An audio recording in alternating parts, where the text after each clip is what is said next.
Have you ever started an energy audit only to realise that you're flying blind? Maybe you're missing utility bills, there's no equipment schedules, possibly there's not even any drawings, not even a fire escape drawing. Now, if you've done more than a handful of energy audits, you're probably going to know this pain. It's not just frustrating, it's risky, because when the data's not there, your credibility and your savings estimates and your clients' trust in you are all on the line. That's the bad news. The good news, many buildings actually do have pretty good data. You may have mostly good data and just a bit of bad data. And in some larger, well-managed facilities, you may even think that there is too much data.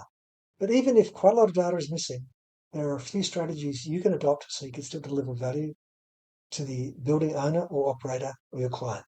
So today I want to cover some of these common data gaps, show you some workarounds and some risk mitigation moves that mean that your energy audit still is a useful guide to a client as to what your client needs to do to save energy, how much it will cost, and how much will be saved. I'm Bruce Rouse. I'm from the Sustainability Education Academy, and I've got a lot of experience in doing energy audits and providing energy efficiency advice. So, why is data sometimes missing? Why do buildings or industrial facilities have data gaps? Firstly, record could be a mess. Old buildings may have changed hands, staff may have changed over, and documentation is lost in the shuffle. I've actually seen maintenance logs that just jumbled with sticky notes on a circuit board. Secondly, there can be multi-tenant setups. If you're looking at a building with multiple tenants, trying to get 24 months of utility bills for every suite in the building or in a strip mall is really hard. Good luck. Thirdly, there can be no submetering. Most buildings actually only have a single main meter. You know the total energy use, but you don't know the details of what's driving it. Now, whilst it's less common than it used to be, and depending on where you are in the world, even today, there are brand new large buildings with only 1 meter for the whole site. Fourth, equipment mysteries. There's no asset register, no schedule. Nameplates are painted over or inaccessible or worn out. Fifth, drawings are missing or incomplete. For example, you may have site plans but no mechanical services plan. Or maybe you don't even have site plans and you're just relying on a fire exit drawings. And although, thankfully, this doesn't happen very often, maybe there are no plans at all. Finally, there's the issue of organisational churn. Maybe the person who knew the building best has just retired and the new guy hasn't much of a clue about the site at all. In fact, and this happened to me, you end up explaining to the new guy how the building works. So the bottom line is that actually missing data is a common problem, not an exception. And if you're waiting for perfect records, you'll be waiting forever. So now let's look at what data actually matters. So some gaps are really fatal. Others you can work around. Let's start by looking at what's essential. What I think is non-negotiable is utility consumption data, at least 12 months, 24 months is better so you can see if there's any trending, and site plans. Now, as a minimum, you want the exit plans for each building and each floor of the building. Now, if you don't have them, I'm going to give you a couple of workarounds, but you really want the consumption data and the site plans. Workarounds are a little bit easier, more expected, or more usual. Often the equipment schedule and equipment inventory just doesn't exist. Now, you do need that, but the workarounds are more commonplace for this. You need to know what's chewing up the kilowatt hours or the megajoules of gas. Operational schedules. Now, this is when is the site in use? What are the specific parts of the building in use? Again, there's workarounds for this, and it's actually almost to be expected. You might have trouble getting operational schedules. And then finally, very commonly, there's no submetering. So to deal with this, you can actually build an energy use breakdown, which I'm going to talk a bit about. And that will also help you build up the equipment inventory and help you identify the operational schedules. So some of the information that you actually don't need is information on every last plug load. You don't necessarily need perfectly up-to-date as-built drawings. And you actually sometimes don't need just a heap and heap of data at 5-minute intervals. You'd be actually drowning in that data sometimes. Look, it can be super useful, but sometimes information overload can occur. Now, I just want to give you more good news. Sometimes actually missing information is a good thing because it can help you get insights that you wouldn't have otherwise gained if the data was available. Let me explain it. When you have a lot of data, a lot of the audit can be done at your desk. You don't need to visit the site. You've got all the data there. You've got the plans. You've got the BM. You can log into the building management system or building automation system. You've got heaps of submeter data. Fantastic. But this means that you could probably be missing out on some valuable insights about how the equipment is actually used because you're not on site seeing the equipment use. These are insights that you can only get when spending time on site. So if there's data missing, that means you've got to spend more time on site, more time understanding how it actually operates. That can actually be a real benefit in disguise. Now, I said that utility data was actually something you actually need. Now, you really do need it, but sometimes in case you do have a problem with getting utility data, this is what you need to do. Firstly, don't accept utility data doesn't exist. This is most important. And there's two ways you can deal with this. Firstly, go to the utility directly. Now, most utilities can provide 12 or 24 months of billing history. You've got the account number and the owner's permission. And depending on the local laws in your country, they're actually obliged to provide the owner that data, or the owner's agent, if he's giving you permission to do so. They're obliged to give you that data. You need to be persistent to get that data, but often you can get it. Now, if that doesn't work, the second thing you need to do, and you probably need to go with your site contact and get him agreeing, and just emphasize the importance that this needs to happen, is you need to go to the accounts department in that organization and ask them for the bill copies. Now, they're probably going to grumble, and they may have to go to archive data, but if someone has paid a bill, there must be a record of that bill somewhere. So you must do these two first. They're really important. Billing data is far better than estimations. Now, if that hasn't worked, and this is only the last case, here's some workarounds. But you must understand this is not as good as having the data. They're going to introduce some uncertainty as to how much energy the site actually uses, perhaps some large uncertainty, and thus you're going to be less certain in your savings estimates. This is still better than having no idea about total facility energy usage, but I must warn you, these are last resort. So one way you can do this is you can benchmark. You can use your own database of similar buildings that you may have audited in the same climate zone. Or you can go to, if you're in the US, Energy Star Portfolio Manager, and perhaps you've got a good understanding of HDDs, heating degree days and cooling degree days. For commercial buildings, even if you're outside of the US, you can use the database from the Energy Star Portfolio Manager. There might be a local benchmarking database to estimate typical per square metre energy use for similar buildings. Now you've got to remember that commercial buildings are climate dependent. So if it's a commercial building that has heating, ventilation, air conditioning, benchmark against buildings in similar climate areas. So by benchmarking, you could take a guess at what this building's using. You can use short-term metering. So this involves installing data loggers on the site for maybe 1 to 2 weeks. Actually, the longer the better. And then you could extrapolate that data to tap into available information like heating degree days or cooling degree days to do some normalization, and you'll be able to estimate consumption in other parts of the year with similar weather to that period over which you've logged the data, again, if it's a commercial building. You can also use some short-term spot measurements like clap-on meters during peak and off-peak hours to estimate loads at certain times of day. And as I mentioned earlier, you can do weather normalization if you've got partial data to use degree days to roughly fill in the gaps. So here's an example. Imagine you're auditing a 1980s office building with only 3 months of bills. So 3 months is better than none, by the way. Pretty good. But assume that you've tried really hard to get money from, data from the utilities or the accounts, and you just can't get billing data. Now, that should always be one factor, but in this case, let's assume you can't get it. Maybe there was a fire and the records got burnt down. Maybe there's a cyber attack. Maybe there's some obscure reason why data was lost or corrupted. And I say this, I'm not really joking. The data will be there if you look hard enough, normally. It's really unlikely it isn't. You just got to look harder.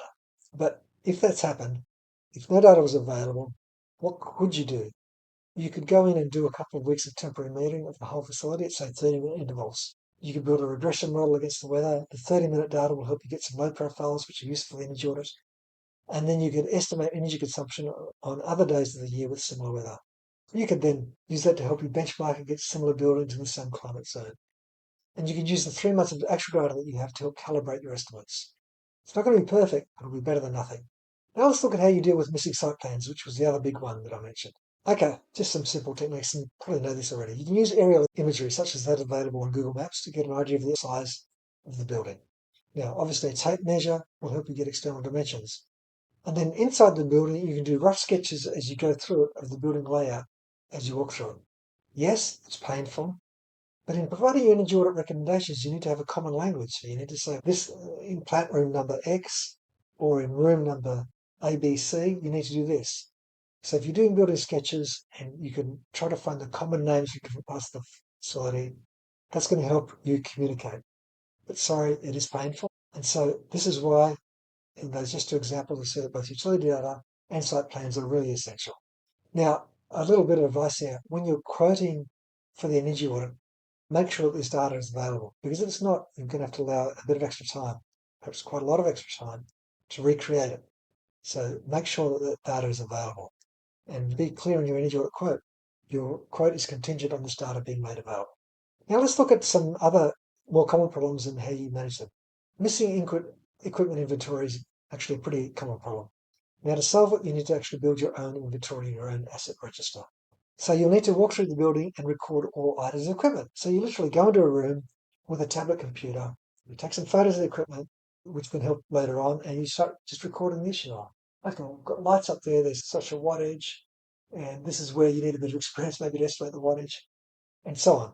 But you do that and you look for nameplates wherever possible. Maybe you get a ladder and a light, or maybe you put a plug-in power meter around the light if you're not quite sure. Measurements are always much better than assumptions. So you go through, and if you're doing this, and believe me, you'll get faster at it first time, but as you build up experience, you'll be able to recognize things and you'll get much faster at it.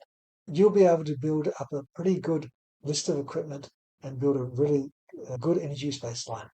Now, one thing you should be doing is taking photos, as I mentioned. Make sure you've got a torch and a phone with a decent zoom function, or even a selfie stick. So your phone can be your eyes in areas that are hard to access when you're trying to find, for example, model numbers or nameplate data.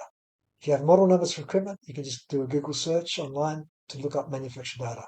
Now, this can be tedious and time consuming, but at the same time, you're going to learn a lot more about the facility, and you're probably going to find some equipment operating that shouldn't be, and you'll probably find equipment that's not working properly. And a common one I've seen is damper actuators that have actually fallen off the drive shaft. In other words, you're probably going to likely find some quick win energy savings through improved scheduling or improved maintenance. And they're always good to find. Now, while you're doing this walkthrough, make sure that you document all this detailed walkthrough, not just a general walkthrough. It's an inspection. Let's not call it a walkthrough. When you're doing this detailed facility inspection, make sure you're documenting everything and documenting all assumptions. So if you estimated that a chiller based on maybe a measurement of amps is 20-ton chiller, you need to document that assumption. Now, based on your equipment inventory and your estimated operating hours for each item of equipment, you'll be able to build up a energy use breakdown, which can show you what percentage of energy is used for what type of equipment and what parts of the building across a year. Now, you have to balance that against the actual build consumption. And when you do that balancing act, you probably won't balance it first. So you'll have to go and check your assumptions. And maybe you've missed something. Once you do that balancing and you're confident, that gives you a fantastic baseline for calculating your savings measures, because you've got a reference as to what the baseline energy use is of each item of equipment, and helps prevent you from overestimating the savings by overestimating equipment energy use. Now, for operational schedules, which I just mentioned, you can be interviewing staff as you go through, asking about schedules. You can use some temporary data loggers. I love to use temperature loggers because most equipment is hot when it's cold, for example, a motor or a light. Temperature loggers on it to find out how often it runs. Leave them there for a week. And you can, temperature loggers are cheap.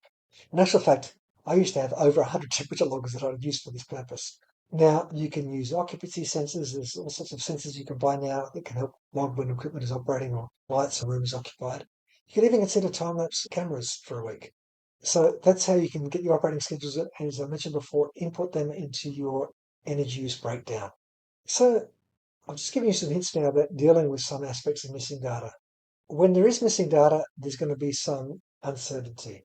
So if you're missing data, you should be communicating this. And it's best that if you communicate this both informally and perhaps so as to not bog people down in detail in your report, but keep the business case front and center of your energy report and some of this detail elsewhere in the report. So you need to state your assumptions up front. If you're uncertainty, perhaps come up with a range of expected savings, your minimum, maximum expected savings based on your estimates.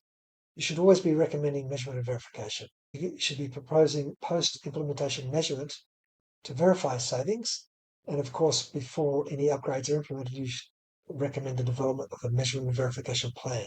You can also look to be phasing your recommendations if you are quite uncertain, and starting with those low cost, no cost measures that might give some savings that can generate a little bit of cash that could be used to fund deeper investigations such as sub-metering. So, for example, a manufacturing client had a facility with multiple buildings on it, multiple processes. It had 0 meter data for one of the major processes. So we installed some temporary meters, benchmarked that, and gave savings estimates with a plus or minus 20% range. The client appreciated the honesty and then funded some additional submeriting as the next phase of the project. So what are some common mistakes that you can make? And a really common one is to fake precision. Don't pretend your numbers are more accurate than they are. A common mistake I see is that the energy auditor will state in the report, savings from this lighting upgrade will be 3,132 kilowatt hours a year. That's implying an incredible amount of accuracy when you have 5 significant digits in that number. Don't pretend your numbers are more accurate than they are. Maybe just have 2 significant digits, or maybe have only 1 significant digit. In other words, we estimate the savings to be 50,000 kilowatt hours a year, not 53,175. Another mistake is they ignore uncertainty or ignore the danger of making assumptions. So if you haven't measured it, or if you don't have a measure to quantify something, you are really skating on thin ice, if I can put it that way. And if the savings are consequently much less than your overconfident estimate, you'll be blamed. And then don't overcomplicate it on the other hand as well. Don't get lost in detail. And I've seen energy auditors do this. They get so much lost in detail on something that's relatively small. Focus on the big loads. Use the 80-20 rule. The 20% of loads that consume 80% of the energy. And focus on actionable measures for those. Another mistake is failing to document, so that if it's not written down, it's difficult for quality control of your advice. And also, if it's not written down and you've got a measure that you think should be implemented, what might happen? Perhaps you've identified something that's dangerous on the site that should be fixed. Well, you need to document and make sure that happens. Now, I just want to briefly talk about some tools that are going to help you deal with missing data. So I mentioned before, a camera, a torch, a selfie stick, a tablet, a computer. Ideally, you've got a spreadsheet or some other specialized software that you use for getting inventory data quickly. You've got portable data loggers, as I mentioned before, for short-term metering. They can be both energy loggers, temperature loggers, and so on. Infrared loggers aren't so much for dealing with missing data, but they help you make the invisible more visible, which can help identify savings opportunities. And then there's the whole system using spreadsheets or software and documents that you use for doing your audits that you should lay out in a way which clearly shows assumptions and uncertainty. Now, your job isn't to deliver a perfect audit. It's actually impossible to deliver a perfect audit because there's always constraints on time and budget. Your job is to deliver a credible, actionable roadmap, even when the data is a mess, and to be careful that you're not over-exaggerating savings and underestimating costs. Jump in. Getting to know the site really well by collecting the data yourself. And then if you do, you'll be able to deliver. It includes quick wins, such as improved scheduling and maintenance, because you would have seen them, and longer-term measures like capital projects, which require more money and perhaps deeper investigation before you proceed with them. Engage energy stakeholders early. Be transparent about what you know and what you're estimating. And always recommend measurement and verification planning before measures are implemented and afterwards to enable the reporting of savings. So in conclusion, metering data isn't a deal breaker. It's just a reality when it comes to energy audits. And if you can act on what I've presented in this video and deliver actionable, defensible recommendations despite those data gaps, you'll move from being just an auditor to becoming a trusted advisor. Now, if you want to take your skills to the next level, have a look at the investment grade energy auditor certification in the link below, which shows you how to handle real life messiness and not just textbook cases. And it goes into a lot more detail and do that energy use breakdown, which I mentioned. So have a look at that. And also, if you like this video, subscribe, share with your other fellow energy efficiency professionals. So get out there and turn what you've learned today into energy savings. Thank you.